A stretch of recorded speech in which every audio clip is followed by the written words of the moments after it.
How was Ottawa? It was good. It was good. You know what I realized? I've realized this a couple times. I mean, Ottawa's a good example. We weren't in Ottawa, but we were like super Kelowna? carp around Ottawa, but like small town, 15 minutes from civilization kind of thing. Nice. Silence. It exists places, but not here. When you go outside at night, you can walk your dog for like Hold on. 15 minutes and not hear a thing. Didn't you grow up in Newmarket? All right. That's fair. Same But thing. nah, we were like, the GO train station is like right behind my parents' house. And also like a couple of like fairly large roads. So there's still like road noise. And it's usually schmucks like me on their way to Tim Hortons with their like Magnaflow exhaust with cutout All right, cats. but you were always like 5 minutes away from complete silence. Yeah, I think if I went north into like Holland Landing, silent farmland. But not here. No, definitely not. It's crazy. Like even up in like Uxbridge, I was at my brother-in-law's and we like went out back at night and I was like, wait, everyone just stop talking for a second. What does that sound? Or lack thereof. Like it's just no like, I mean, no sirens, fine, whatever. That's the common Sirens city thing. are crazy in the That's, city. And I live off a major road. And yeah. it's just 2 a.m., 3 a.m., just. Yeah. But just like the low hum of anything. Like there's always Cars just driving like by. that low hum of like cars, even if they're not Energy. like loud exhaust, anything, but just stuff going on. Doesn't exist. It's weird. It's nice. You know what's nice? In Greece, they have cicadas, and they're so loud that the complete silence on an island, you're all alone, and all you hear, it's like overpowering. Oh, cicadas are crazy. How loud they are. And it's the best. They've been bad the past couple of years here even. Like the past summer, like when it gets real hot in the middle of the summer, we would find like the shells in our backyard. They're so fucking big. And disgusting. Yeah. When we first moved in, Lauren thought it was power. She thought that's what the noise was. She thought it was like the Transformers or whatever. Just the. Where is she from? Aurora? Yeah, it's more boony. They don't have many. They don't have civilization. Bugs and things. And she literally was like, I thought it was the power lines, like how it goes like up and then kind of comes back down, right? It's like, nah, dog. I think sometimes you can actually hear that though. I think she has the power. Point. Yeah, that is like a like sometimes places you can hear that, and if it's kind of sketch, I think. I don't know. I'm not a power guy. I don't know. Call the fucking city. What are those guys? I don't know. Hydro One is the company I was looking for. Yeah. Ottawa was good. It's a bit of a hike with a sedan and a baby and a dog and 2 people. So it was a lot to Tetris into the car. Thankfully, I'm married to a Tetris grand champion. I don't know how it all fits. I really don't.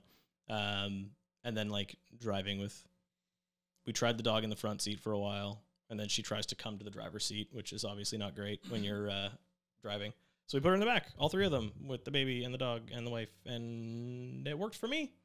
Pretty good. Nice. A little tougher, but otherwise, good drive. Good to see people. Nice weekend getaway to Ottawa. Good to hang. Just chilled. Came back. Time to work. That's it. I missed the Diablo 4 open beta weekend. Yeah, Nicholas was talking to me about that. Like, did you play? I guess. Obviously. Hype. Yeah, everyone's like, my brother-in-law's like a huge like D2. I mean, that was this like our era. This is supposed to be just like Diablo. D2. I think they found the secret sauce. Like Diablo 1 is too far back to even matter at this point. D2 was like when it captured such a huge audience, I feel like, and like a lot of us now are like that 30s era. Like I remember D2 was like my early high school days, I think. And like I have stories about it and stuff. And then they tried D3, and that was I heard that sucked. Kind of fell on its face. When did that come out? A long time. I don't even know. Early 2010s, probably. Oof. I need to find this out now. They had a couple like iterations. It still goes like fairly strong. Diablo 3 released. Oh, that's can't spell. Release date. Yeah, 2012. 2012. Wow. And that was, I remember when that came out, they had like the real money auction house, which was just fucking insane. Like they, if you found an item in game, you could sell it to somebody else on an auction house for like cash money. And I think there was like 3 months. It did not stay alive long because it was definitely illegal. Maybe it's wishful thinking, but I want to believe that Blizzard did not have any malicious purpose for that. I think it was kind of like an old world MMO concept that was, I don't know how this became a video game podcast, adapted to like the new game as it was coming out. But the second it came out, people were like, in a game that's so important on like min-maxing your stats, and like every item in D2, D3 rolls like a random set of stats, so to get a perfect one is like crazy, crazy rare, then whales are just like, well, I win. Here is my Visa. I have the MasterCard power, and game over. You just buy everything, all the best shit. I don't mind that. I was cool for me because I think I got like an axe or something at one point, and I was like, I'm just gonna sell that. And how much did you get for it? You're like $150. Holy crap! It was sick. Paid for the game like twice over. Yeah. I was like, this real money auction house is the shit. And then everyone else was like, this is the absolute worst thing for gaming. And I was like, well, that's fair if you're gaming. I'm like, how much money can I make off of Diablo? Yeah, but min-maxing is just, it's brutal. So D3 kind of didn't do, it was okay. Like it's still around even. It's still like people play it, but then they did like the Diablo 2 Resurrected, which was kind of just like a remastered D2. They've said, okay, D2 is our sauce. Let's remaster that. And then they did the mobile thing, and I really hope they don't go back down that route. I heard it was terrible. Like just ungodly pay to win. Mm-hmm. I think I feel like $10,000 to have. You want the best gear in the game. I think the guy did a video and it was like $103,000. Nice. It was just such an absurd. That's how all those games like Clash of any mobile game that's free. Yeah, you will never be the best unless you spend like some mobile games that have been around for like 7-8 years, like the old school. Like the ones that you have to like get tickets and roll for like random characters and things like that. There's people with like $1 million accounts. Oh yeah. Could you imagine? There's like a lot of YouTubers are sponsored by the mobile games. Raid Shadow Legends, fucking everywhere. And this one guy was breaking it down. He's like, yeah, they've given me like $100,000 worth of things just to get my guy like somewhat high. And he's like, I have another account because I play for fun that I don't put money in. Yeah. And he's like, it's the worst compared to you've got to question every, like if they're paying a creator, not paying really, they're just like giving them free shit, but like they're probably paying. That's paying for him because he gets free shit. That's free content that he can then continue, right? But if you're giving $100,000 worth of shit away to like the creator to push your stuff, ethics and things. It's kind of like there was a big Twitch push with online casinos and betting, like a few months back. Cut them? Well, I think they cut like them people now. were using them like a lot. A lot. Like all the biggest streamers would have $1 million that they're betting and all this stuff, and it was super entertaining because you're watching these guys do these like, okay, let's play $500,000 on this one game, and you just like slots like, oh my god, I won $1 million. Okay, put it back on the game. Like it's just like it was like super. Everybody wanted to watch it. Meanwhile, they're all like 13-year-old kids, first of all. So that's like great. Good problem. start. Second of all, like I'm a pretty big believer that like anything to do with gambling probably shouldn't be promoted, in my opinion. And right now you're seeing a huge push with online betting, sports betting, MGM Casino. Like there's ads everywhere. And MGM has like Wayne Gretzky, Connor McDavid, all the biggest athletes. Yeah. And they're all sponsored by these companies that like betting is I have nothing against it. If you want to bet, go ahead, but it's very dangerous. I think it's kind of a slippery slope, right? When you when you make it so entertaining, it's like by its nature it's incredibly addictive, right? Yeah. So and it's very dangerous thing to get addicted to. Extremely dangerous. Like you can argue that betting is just as addictive and if not more dangerous than smoking cigarettes. Cigarettes, if you smoke cigarettes every single day for your life, it's a different kind of danger. It might cause some health effects. I've actually had conversations with doctors in the past about cigarettes, and like me being just kind of like an anxious person, I'm like, if I smoke a cigarette once, what? And they laughed at me. They're like, no, you're totally fine. You have to do this every single day for a long time for it to really impact your life negatively. Yeah. Betting, you can do it for a week and just totally screw yourself. Yeah. And not just yourself, everyone around you. Like, it's so dangerous. And, so I don't really like seeing it promoted at all. I think Twitch, banning, I'm pretty sure they banned it. I think that's a great idea. They do a decent, I mean, there's enough problems with Twitch as a company, but they do a decent enough job of realizing that, like, one, most of your audience is under the age of 18. And 2, you have like, unless you outright ban a topic or a substance or something, you have no control over like who watches who. There's no like registration to age restrict people. You can't like, there's no registration of like, here's my ID when you sign up for Twitch. So like your kid can just go and watch some guy gambling or some chick playing something in a hot tub or whatever. Right. So they do, I guess they have to do a good enough job of like tailoring that. But yeah, it's a slippery slope. That she makes, oh God, where are we going today? So I believe it was like she makes $1 million off of a month off of Twitch, and something like 10 million a month off of OnlyFans. Like it's like ridiculous numbers. Where I was absolutely shocked when I heard like yeah. Crazy oh, it's insane. We went holy crap, number 2 on Netflix or something this weekend. We watched the it's like I think it's called Money Shot. So it's like a documentary on like the porn industry and like OnlyFans, and I think it's primarily focused around Pornhub and Data Geek or something like that. It owns the whole conglomerate, and it's in Montreal. Yeah, I knew it was I didn't know. I didn't know the head of basically all porn was in Canada. But I mean, it goes into that topic a little bit too, and that just like, of course, it would be Montreal. I mean, if it had to be anywhere in the country, in the world, it's Montreal. Dirty. Oh, but the amount of money is insane. It's crazy. Yes. I mean, I guess it's like in that category, it's like any platform where you kind of, any industry where you're like, I can go from something with an agency, be it music or video or adult entertainment, and then you have like an agency and you're removing the agency from the equation and you're the main person. I mean, I guess OnlyFans becomes kind of the agency, like you're beholden to them. But wow. And damn, dudes will spend a lot of money, of course, for shit like that. Everybody would. It's crazy. It's the one. No, what's that saying? Sex sells. It's the one universal.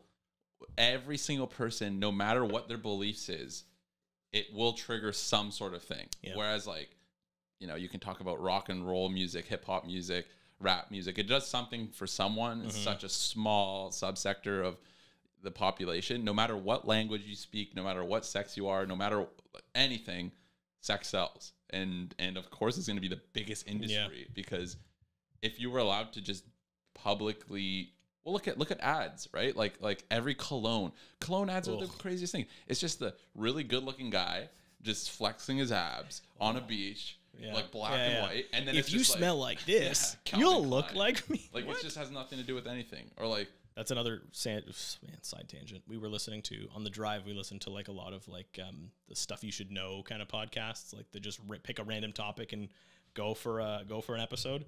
We listened to one on cologne / perfume, and you would be shocked at how much bodily fluid of other animals is in the cologne, perfume, etc. I think the U.S. has banned a lot of the stuff, but like whale poo.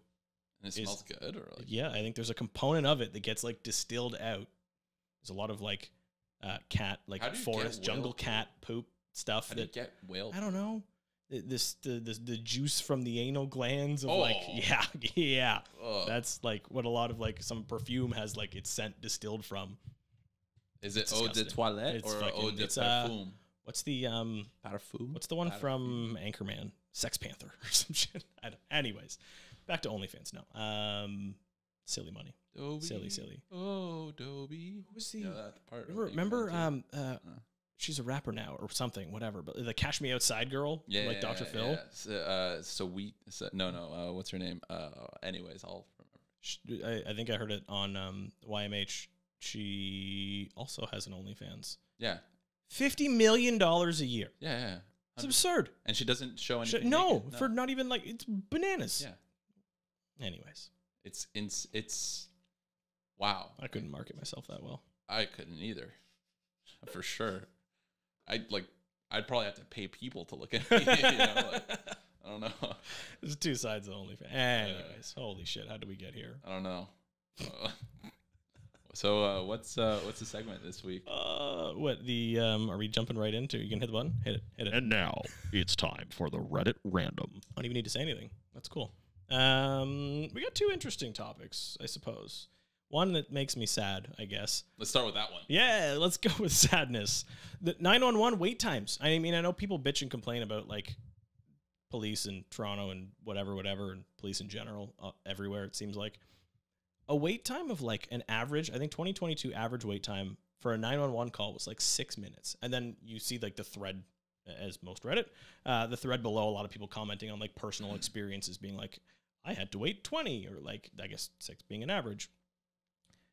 Just, could you imagine, in general, like that? I mean, this is the whole Reddit random. That's the only thing is that wait times were 6 minutes for fucking a 911 call. What can happen in 6 minutes? I'm pretty sure if you like are choking on something, you're just dead, right? You're not gonna call 911 if you're choking. What do you do? Yeah, fine. Someone else calls as you're choking. Okay, you got something happening, or like, I don't know, what else could happen? Why can I not think of anything else that would happen? Yeah, stroke, you're dead. That's probably Gone. the more important stuff. Yeah, but you just got a CPR. I think the underlying issue, and that's not is even that to get there. That's just to answer the phone. Well, no, we just need better knowledge of how to handle those things. Yes. So some base core training of your own to triage. I don't have it on me, but my mom gave me this little keychain attachment that holds, I believe it's like 2 baby aspirins in it. Okay. So it just goes onto your keychain loop. It hangs there. It's super small. It has 2 baby aspirins. So if someone's having a heart attack or anything like that, you pop that into their mouth quickly, and it buys you time so that you can wait on the phone for 6 minutes, and you can't wait 15 minutes until the ambulance comes and they're getting medical attention. What if like... So like there's little things like that. All right, fine. Let's take it a little bit more extreme. Okay. Intruders in your house.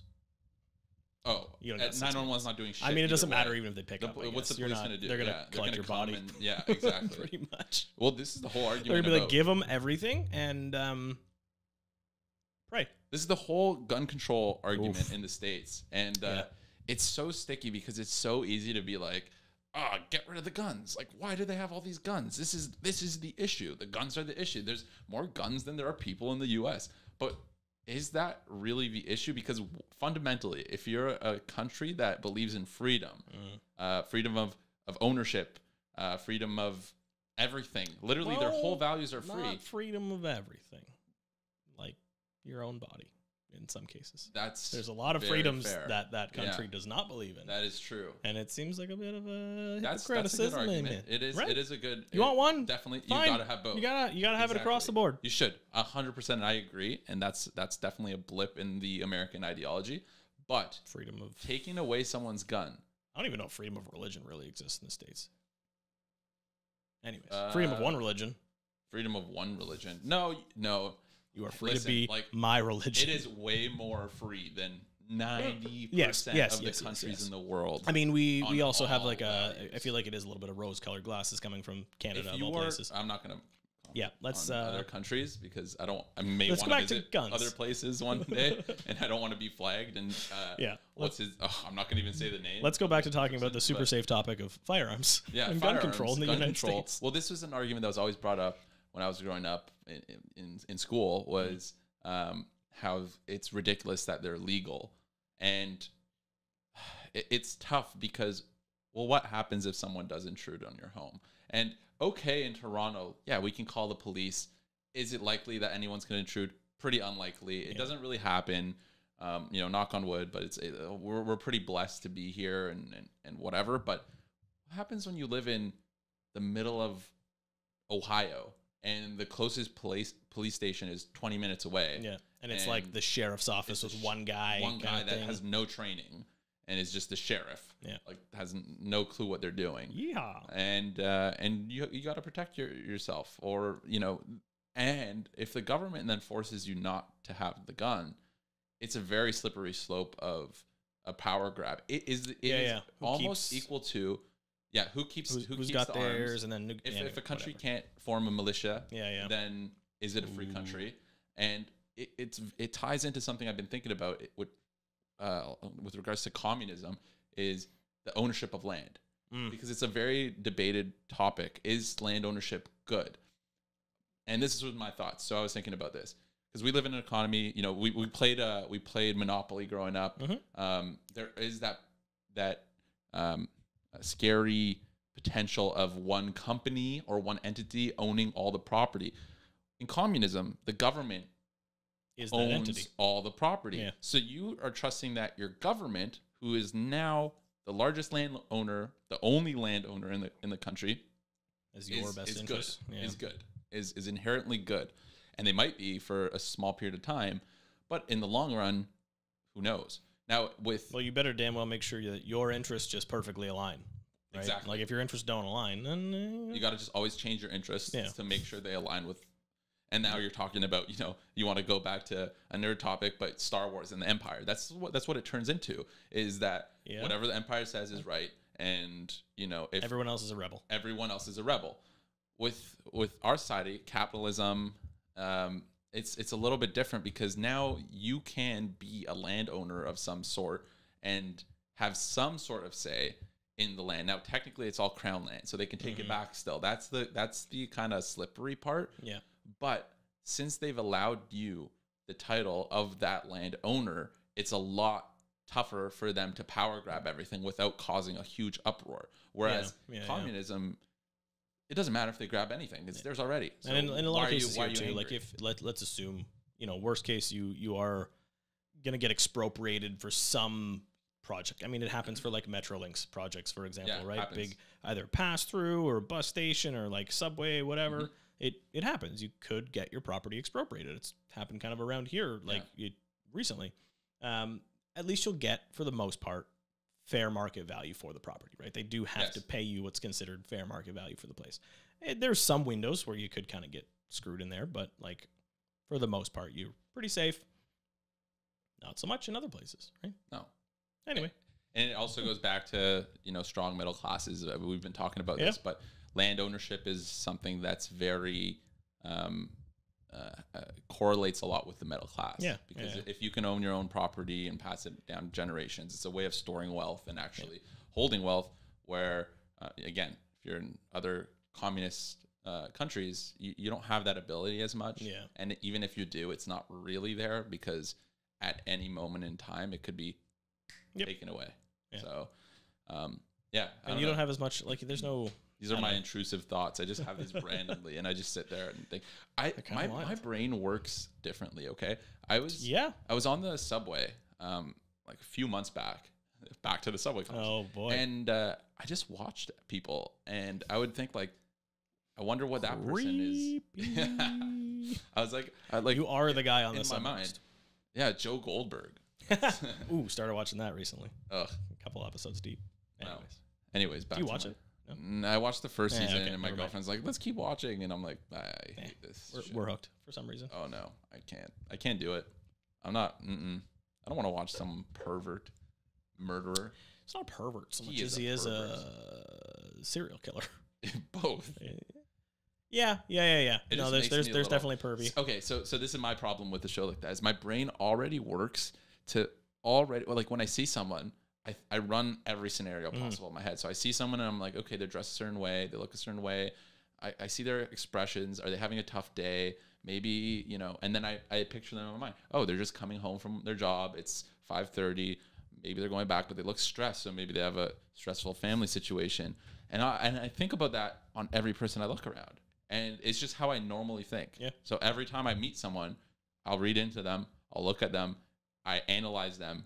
And then I go forward with my communication with them. But it's like everything I do, I analyze like that. Like even driving cars, I'm like, okay, my probability of crashing right now is, very low. But now there's other cars everywhere, and it's dark, and it's raining, and now I'm like, oh my god, I'm looking at this guy beside me who's driving a '09 Civic, and he is driving like a maniac. And I look in the car, and he looks a little bit weird. I'm like, oh, this guy's probably drunk. It's 11:30, and now he's driving and swerving a bit, and now I'm like, I'm in danger. That's a very important skill. That's something I do that a lot. I think you have to look multiple 100 meters ahead and just see whoever's ahead and even behind, and just like very much that. who's driving what, the conditions of the road, what kind of like how erratic is this driver acting? Is it windy and you're beside a giant truck? Are you gonna get final destination by the logs coming off the back? Like that's the worst. And you get the guys that kind of do the crazy anytime there's a how about getting stuck between 4 trucks? Has that ever happened? I won't let it happen. No, I mean, no, maybe before, but I won't let it happen now. You have to slow even down like and get on out of there. on our way home from Ottawa, it's like 2-lane road for quite a while, and you go even 1 lane, but two lane for quite a while.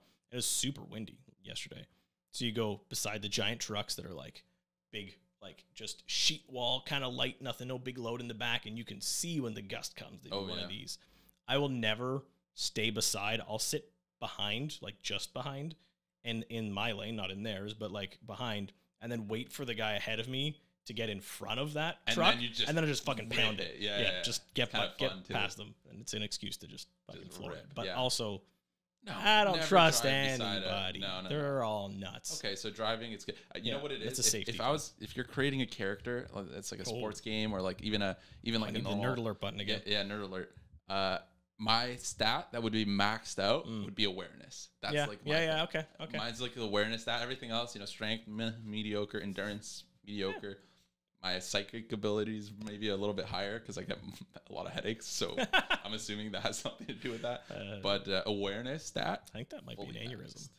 Probably check. No, I haven't gotten it checked. Okay, good. Yeah, CAT scans. Have you ever gotten a CAT scan?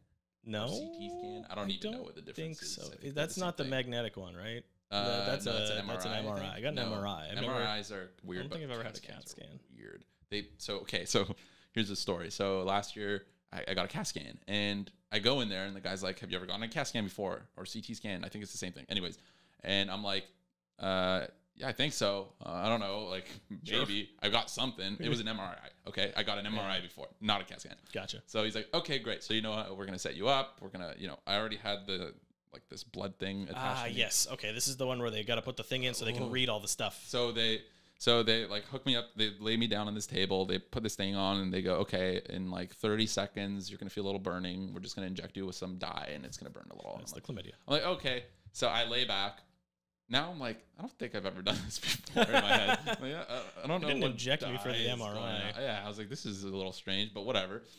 And they're like, okay, 3, 2, 1, you ready? I hear. And I look down.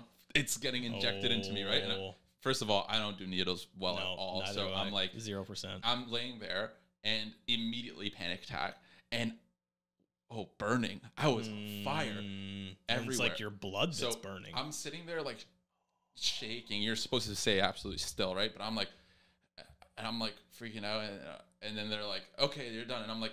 I think I just peed myself. And they're dying laughing at this point. First of all, come on. Like I was sweating. I'm like, I just peed. Unprofessional. Keep it together. Like, you told me you've done this before. I was like, I definitely have not. And they're like, well, we definitely should have told you what was going on. And I was like, am I okay? I'm on fire. They're like, you're fine. This is totally it's gonna normal. go away. And I was like, oh my God. And so that was my CAT scan. I'm not looking forward to ever doing one again. No, that was for the only reason I like when you said CAT scan, it reminded me of the guy from GW who was like, "Don't lick your brushes," because that shows up in a CAT scan apparently, which is a concerning habit of mine that I should probably stop doing. Yeah. So after I got that CAT scan, they ran the test. Doctor pulls me over. She's like, "So everything looks great.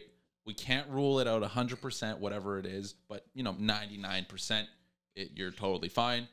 If you want to be 100%, there's one more thing we can do. And I was like, okay, I'm listening. She's like, we take this like big needle and shove it in your spine. And I was like, I'm good cool. With 99%. Yep. Oh, they have to do like a bone marrow test or something? I heard big needle, spine, and I heard like, my ears just went blank. I was like, I'm done. Nope. I'm good. Trust me, I'm not the type of guy. I'm the guy that I need 100%. Yeah, 99%, and I'm up at night. And I'm like, I'm stressing. That's the thing. I was like, needle. I was like, I'll die. Yeah. I'd rather die. Just kill me. It's fine. That's a thing too that I think that's what an epidural is, like for pregnancy and stuff. And that's a thing too that like the hole could not close from the needle being taken out, and then not in your skin but in your spine, of course.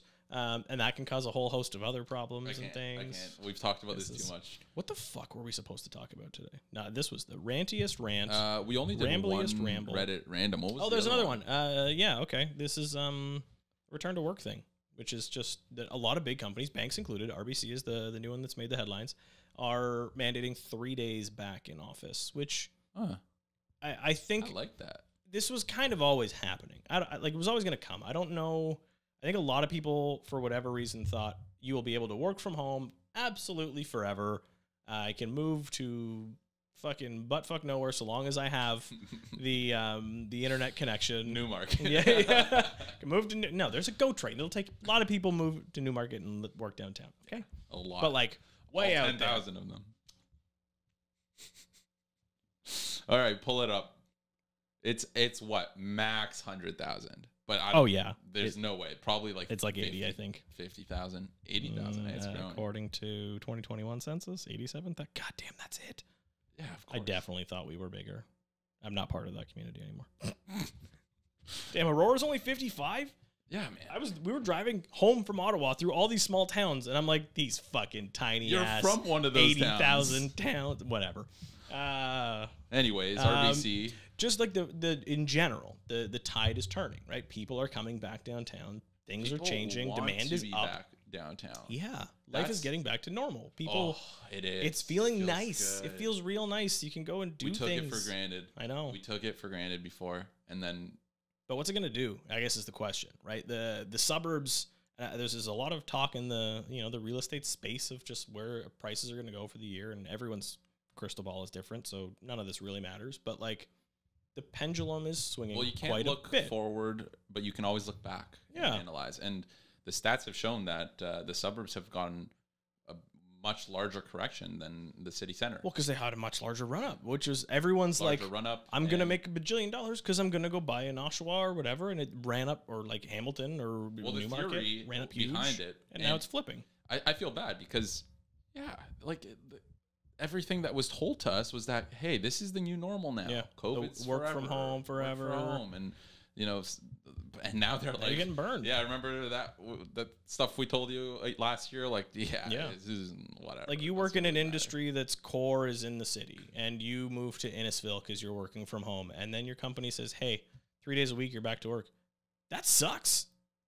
That's not a fun drive. Ooh, Innisfil's nice. You're selling your house or you're switching careers, right? Like, sure. And neither of those in this climate works out fairly well. Yes. So like before COVID, the 5-day work week, I think, is something that should always be looked at with a little bit of an asterisk because it isn't definitely not for everyone. Yeah. And I don't know if it's exactly healthy for anyone. I think I don't think there's going to be many companies that are going to be left 100% work from home. And I don't think that's healthy either. No, I don't. I agree. I like having, you need some, like, I liked having the ability to work from home pre-COVID.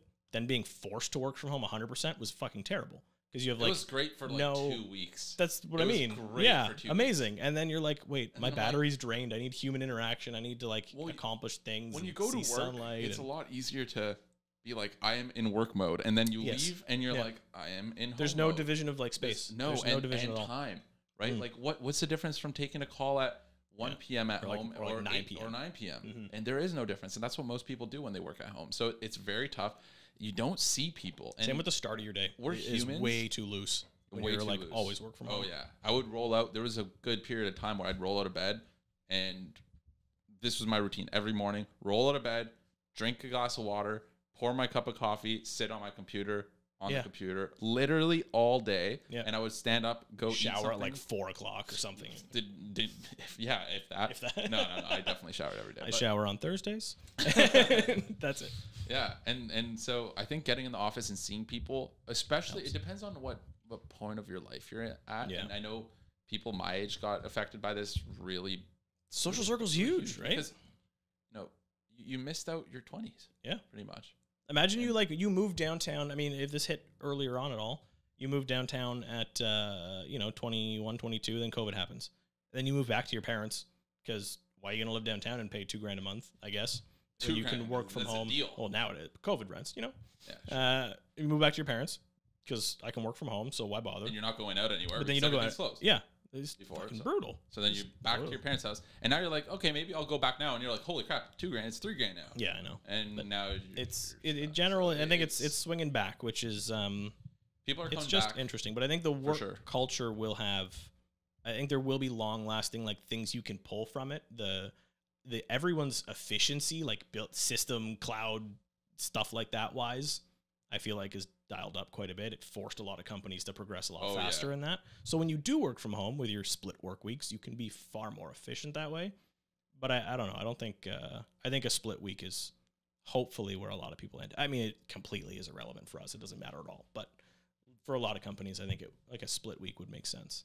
Just for like appreciating your employees' like lifestyle and like work-life balance, as well as honestly probably efficiency, like and actually doing stuff. Okay, final thought, because we got to. I know we kind of rambled, really rambling long. I've been thinking about this lately a lot, and there is no right answer to this. It's just opinion. So I want to get your opinion on this. One school of thought is that humans are sort of meant to suffer. We live in suffering. Terrible. The reason you're religious is because you are scared of God, and so you live in fear and you work hard. You know, being a Christian or most religions, if you look to their deep core values, it's you suffer now so that you can in another life, you know, reap the rewards. And it's all about suffering, grinding, working. Working is very glorified, especially for a lot of immigrants who moved here. That's the whole point. It was I'm going to move there. I'm going to work every single day of my life and make some money so that my kids could have a better life. Okay, so that's one thought, is that humans should just work, and you should have a job, and you should spend most of your time working on things. And if you're not, then inherently you're not living up to what you should be doing, and you're living a worse life. The other theory of thought, and this only a select few people could actually try to accomplish, because you have to be very lucky. Us being two of those people, living in a good country, living in a safe country, living in a country where there is a middle class right now, and there is some money, and you do have, you're not worried about wars as much as other countries. You're not worried about famines. You're comfortable, and you grew up in a comfortable way. There's only a very, very, very, very small portion of the population that is in that.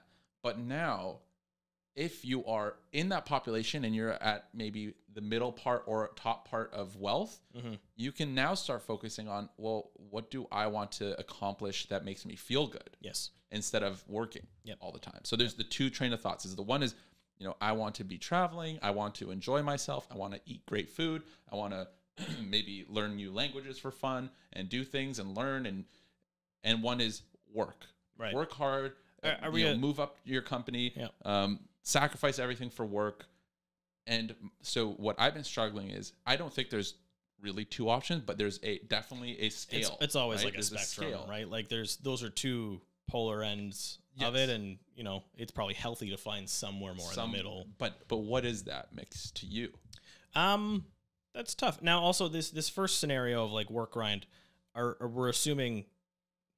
assuming we have two people in this scenario that are both equally financially well off in the same country, that could be neighbors, that are like everything's 1-to-1. So you can't have the scenario two, what I just explained, in most countries. So the scenario one is the only thing. You just don't have the choice. This is why religion is so powerful, is because a large majority, and when I say large majority, I'm talking about 99%, 99.9% of the population of this planet, that's their only option.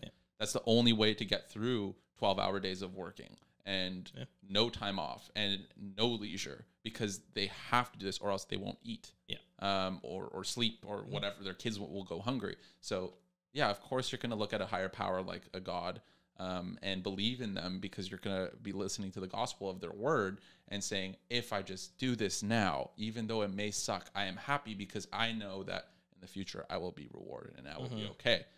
So we don't need to buy into that. And that's why religion here is kind of, you know, it's not as important, it's not prominent really at all compared to other countries and other societies. Yeah, I think growing up in like our generation, religion is definitely not as like strongly pushed as other places, and two, other like times, like in the past, even like my parents' generation and grandparents and stuff, is so much Way more an religious, important like factor of life.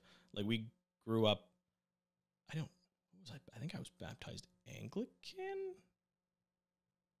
I don't even know. So see, like I know like from friends we would go to like Sunday school and things like as kids, but it was never something that like past the age of I can make my own decisions that I would follow through and pay attention to. But it's because you don't have to. But it's because I didn't have to. Because not to say like, that there's anything wrong with it for one side or another, but day to play I had choice, and it wasn't something that like just jumped to me as something to do. But back to your question of the scale, where do I fall? I would say 70%, 60 to 70% towards the freedom passion project side of the equation. I think, and I mean, I'm not at a point where I can make a decision if I don't work tomorrow, my family still eats, right? We still got to do work, and things. However, we are very fortunate in that the work that we do provides us an element of flexibility, provides me some time to the choice to, do I stay home and hang out with my daughter today kind of thing, or work from home or work from the office or work from a coffee shop, or kind of like this whole thought process of like lifestyle design has always been something that's really jumped out to me. And again, very fortunate to have the opportunity to even use a term like lifestyle design. When do I want to do my work, and when do I want to book personal things during the week and things like that? And then if to ever hit a certain point where I could make a decision to work or not work or what have you. One, I'm fairly fortunate in that I genuinely enjoy what we're doing. But if I never had to do it again, I don't think I would do it to the same degree. I would kind of scale it back and do like the core tenets of it that I really, really enjoy doing. Would you really? To some degree, yeah. I don't think I could be the person. I've thought about it. I used to maybe 10 years ago was like, I'm going to retire at 35 and do fucking nothing and go swimming, and I don't swim. Literally whatever I want to do.